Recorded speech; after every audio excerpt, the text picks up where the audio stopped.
In the previous video, we covered the fundamentals of a BuildShip workflow, and we're now ready to create our first BuildShip workflow from scratch. In the opening video, we mentioned that for the course of these videos, we wanted to build a weekly news tracker workflow. This will be a workflow where you're going to be able to input a list of topics that you want to keep up to date with.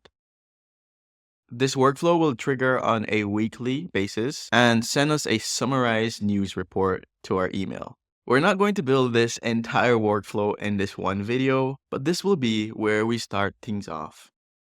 Let's start by creating a brand new workflow. You can click the plus icon, and we don't want to start from a template. This time we want to start from scratch. And now we need to give our flow a name. I'll enter weekly news tracker. And then we can create our workflow. This time we have a bare minimum BuildShip workflow. Eventually, we'll want to have this workflow run on a weekly schedule.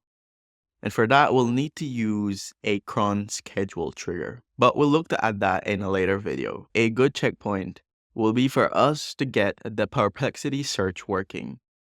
Perplexity AI is an AI-powered search engine, and it's what we'll be using to scan the internet for any news of any topic we're interested in. Our workflow will need to take as input a list of topics we want to get weekly news about. So the first thing we can do is add a new input.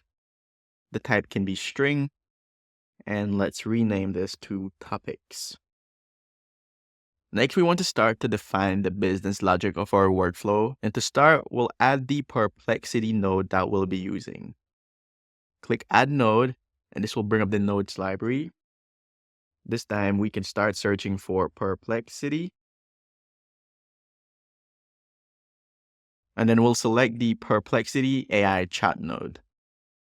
This node requires a Perplexity AI API key to work. In the next video, we'll talk a lot more about how you can authenticate BuildShip nodes and how you can securely store all your API keys in BuildShip secrets.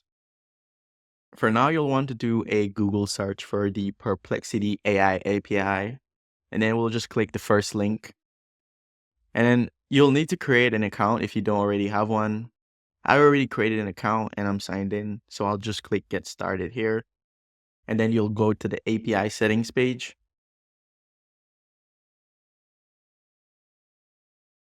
And then from here, you can either copy an existing API key or generate a new one. I already have an API key generated, so I'll copy it. Keep in mind that this API key is just for the purposes of this demo, and you should never expose your API keys to anyone. So obviously, I'll be deleting this later. Once you've copied your API key, then you want to add it as a new secret in BuildShip. And this is just how you can securely save your API keys. So we'll just add a new key and we'll just paste the value in and save it. We went through that pretty quickly, but it's okay if you didn't grasp it on the first time. With that out of the way, we're now ready to start configuring the inputs of our Perplexity AI Search node. The first thing that we'll want to change here is the instructions. So we can edit this. And right now it's saying create an investment prospectus for the provided company. We'll change this and we'll just say, give me top 5 news for the specified topics. And for the prompt, we'll want to reference our topics input. So we can delete this. We can click the edit icon, go to variables, inputs, and select our topics input. Most nodes will also have an additional settings that you can configure. In this case, we can set which model we want to use. We'll just leave the default Sonar Pro for now, but there's a number of other options that we can select here. And that's all the setup we need to do for now for our Perplexity node. Our flow output will then return the output of the last node, in this case, the Perplexity node. And congratulations, just like that, you've just built your first BuildShip workflow from scratch. Now to end this video, Let's just quickly test that our workflow is working. We'll go to test, and then we want to test the entire flow.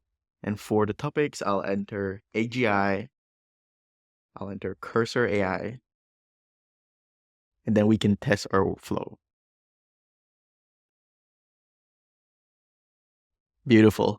As you can see, our workflow is working, and we get back a response from the Perplexity AI search engine. And we're getting back the 5 news for the topics that we specify.